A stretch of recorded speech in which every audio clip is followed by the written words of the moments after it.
Hello students, the practical that we are going to perform today is about Dhatura flower. Let me talk about the flower. The flowers has got generally the two species that we find. One is the white one, the other one is the purple one. The white one is Dhatura stramonium and the other one, the purple one, that is Dhatura metal.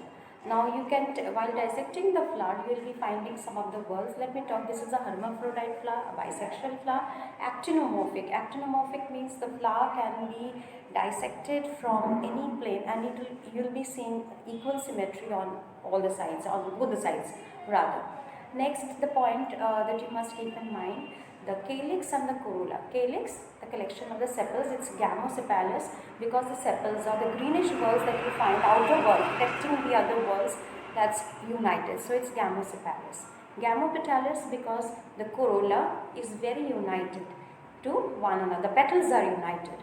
So we call it gamopetalous, 5 in number in both the cases. Next comes the androecium, where you will find the 5 stamens. The stamens, the anthers are bilobed, and you will find the androecium and the gynoecium. Gynoecium is the ovary, style and stigma.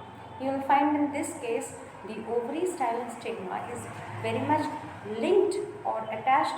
The perianth and the stamens are attached to the receptacle. So this is making the flower, the ovary is superior, hypogynous, which is the opposite of perigynous or epigynous, and at the same time it is syncarpous, as the perianth is very much attached to the stamens. Perianth and the stamens are attached to the receptacle. So it is making the flower syncarpous. Next point is, it is a protrandous flower. Protrandous means the male organ is going to be mature earlier than the female, just in contrast with the protogynous. Okay, and other points that you can find, placentation, very important thing, that is the arrangement of the ovary, the ovules. Placentation is axile.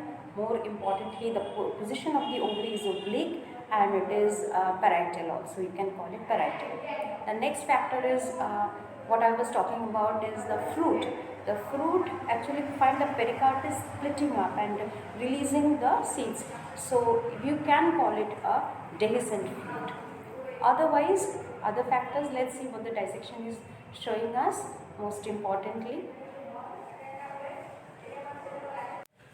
Hello students, I am going to show you the demonstration of Dhatura flower. I have selected a Solanaceae family flower. There are two categories you can see. One is the purple one, which is Dhatura metal. This is white one. This is Dhatura stramonium. So without wasting further time, I am just going to show that demonstration. Very simple demonstration it is. I am going to choose this flower. This is quite blossomed one. You can see the whorls. This is the calyx, the collection of the sepals. So if you do not open this whorl, you will not be able to see the other whorls. So first is, you make a slit here. Just focus the camera here so that they can see it. Make a slit here. There are 5 sepals you will be able to see, and as the sepals are joined, naturally it is a gamosepalous. Try to keep this part intact because the flower's ovary is located here only. So you try to keep it intact. The sepals are all joined.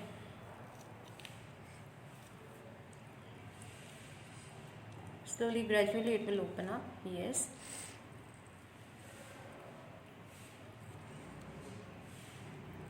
This flower is of the Solanaceae family. See the sepals, 5 in number, gamosepalous, as it is joined. Now see the corolla. It's a bell-shaped structure. Trumpet we call it, devil's trumpet. Now the corolla is also very attached. The petals are all attached. So when you are writing the formula, that is C for calyx. We write one is K, another is C. One is calyx, another is corolla. Both are 5 in number. As it is united, so you will put it in brackets. Okay. When you are writing the floral formula, see the slit I am doing. It is from the basal part, just a slit, so that I can open up the corolla. Before I open up the corolla, I am going to show you. See the estivation. Estivation is the arrangement of the petals. It is a valvate estimation, I can see, and see the edges are all attached. It is not twisted completely, but the edges are attached. So this type of estivation we call it valvate tearing. So I am going to tear it from here, and now you will be able to see the whorls, that is the male and the female. So this is the corolla. You can see the petals are joined. Estivation, as I said, it's valvate. And slowly, gradually, see one very important thing, the corolla is attached to the androecium. This is the gynoecium in between.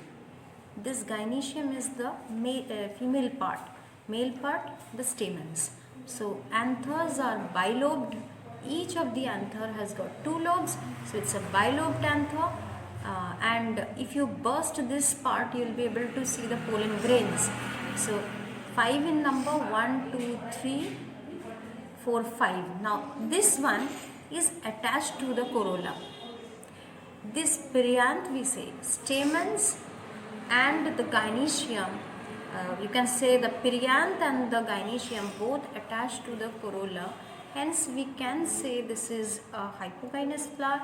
Another point to make it hypogynous is ovary superior, but you cannot see the ovary unless and until you remove this part.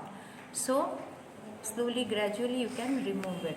Make sure that you have the gynoecium intact.